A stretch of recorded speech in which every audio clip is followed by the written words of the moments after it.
Ito po kumpirmado. May kapanglawan at kabagabagan ang mundo ngayong panahong itong 2024. Ang nakikita ko po ngayon, obserbasyon ko, 1 taon lang po ang kinumpare ko last year 2023. Pero ang kapanglawan ng mundo ngayon sumosobra at nag-i-escalate po ang mga bagay-bagay. Hindi ko na po babanggitin ko ano yun. Tignan na lang po ninyo, itingin na lang po ninyo ang inyong mga mata sa paligid po natin. Obserbahan nyo pagbabago ng diwa ng tao, pagbabago ng isip ng mga tao, interest ng mga tao. Walang hilig sa Diyos. Actually, mga kabataan ngayon, yung mga Gen Z na tinatawag, nakakatakot dahil parang iilan na lang sa kanila ang pwede mong pagpahayagan ng Ebanghelyo. Although I am not minimizing or limiting the capability of the Word of God itself, the Gospel itself. But tignan mo yung natural ng mga kabataan ngayon. Truly, ang laki ng pagbabago.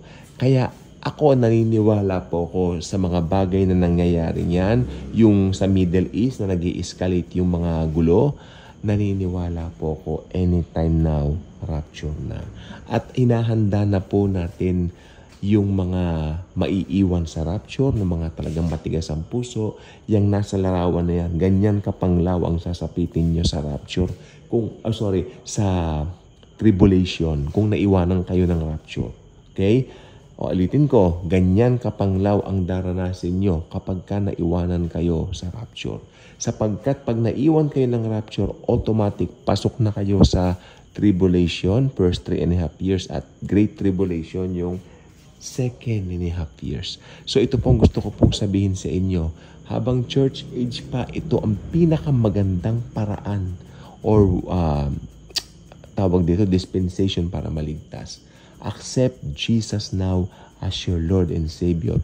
Jesus is the only hope for the world. Wala akong ibang makitang hope. Outside Christ, outside Jesus, walang hope ang mundo. Hindi mo pang mapangahawakan ng mga salapi mo, ang mga pera mo, ang mga binibili mo sa mga online shopping na mga mamahaling mga gamit, tapos papakita mo, i-display mo pa sa bahay mo, pinagmamalaki mo. Okay, fine, you have the money to get it.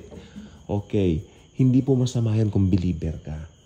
Pero naniniwala ako ang mayaman na believer, ang priority po niyan ay mga bagay ng Diyos. Okay? Hindi lang yung pang sarili, kundi nagbabahagi talaga. Ayan po ang tingin ko. At ang totoong mananampalataya po ng Panginoong Hesus ay merong hunger o meron siyang tinatawag na talagang desire to share the gospel of grace sa ibang mga tao. Okay? So, last days na po ngayon. Ang mundo ay truly, nakikita ko na po talaga yung escalation ng pagbabago. Ang lungkot especially nung bumabagyo nung last week, yung Christine, di ba? Ang lungkot ng mundo Tapos, konting araw, tapos maya-maya madilim muli. Yan po nakita ko. Okay, sabihin mo, natural bagyo.